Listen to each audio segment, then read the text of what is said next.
List 1 में अंग्रेज officers के नाम हैं, जैसे डलहौजी, लिनलिथगो, और दूसरी तरफ लिस्ट 2 में उनके टाइम पर हुई इम्पॉर्टेंट घटनाएं यानी इवेंट्स हैं।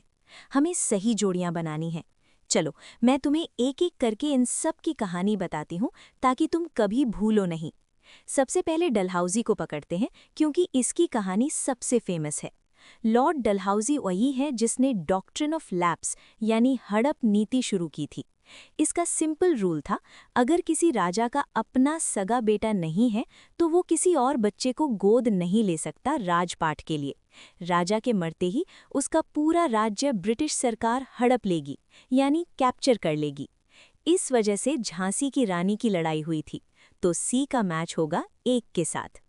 अब आते हैं रैमजे मैकडॉनल्ड पर। ये ब्रिटेन का प्रधानमंत्री था। 1932 में इसने कम्युनल अवार्ड दिया था। इसका मतलब था कि अलग अलग धर्म और जाति के लोगों के लिए अलग वोटिंग सिस्टम होगा।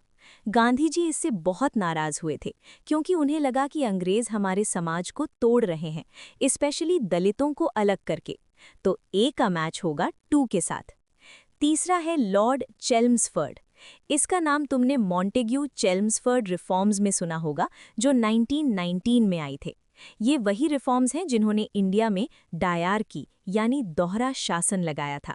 डायार्की का मतलब है डबल गवर्नमेंट, कुछ पावर इंडियन मिनिस्टर्स के पास और मेन पावर यानी पुलिस, फाइनेंस ब्रिटिश गवर्नर्स के पास। तो डी का मैच होगा 4 के साथ। आखिरी बचा लॉर्ड लिनलिथगो। जब 1940 में सेकेंड वर्ल्ड वॉर चल रहा था तो अंग्रेज़ों को इंडियंस की मदद चाहिए थी। तो लॉर्ड लिनलिथगो ने इंडियंस को खुश करने के लिए एक ऑफ़र दिया जिसे ऑगस्ट ऑफ़र कहते हैं। उन्होंने कहा, आप हमारी मदद करो वॉर में, बदले में हम आपको डोमिनियन स्टेटस यानी आधा अधूरा स्वराज देंगे। इंडियंस ने इसे मना कर दिया था। तो बी का मैच होगा 3 के साथ। तो अगर हम सबको जोड़ें, A MacDonald, 2 communal award, B Linlithgow, 3 August offer, C Dalhousie, 1 doctrine of lapse, D Chelmsford, 4 dyarchy. इस हिसाब से सही आंसर बनता है ऑप्शन सी।